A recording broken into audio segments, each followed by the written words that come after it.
kendaraan hingga infanteri Ukraina yang maju di wilayah Pokrovsk kena pukulan drone peledak Rusia.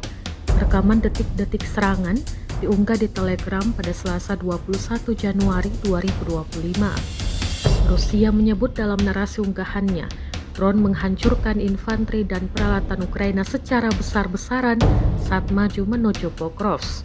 Serangan ini dilakukan kelompok pasukan pusat Rusia pada 19 Januari 2025 kemarin dalam operasi menghancurkan peralatan, senjata, dan tentara angkatan bersenjata Ukraina selama operasi ofensif aktif di wilayah Pokrovsk.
Download Tribun X sekarang, menghadirkan lokal menjadi Indonesia.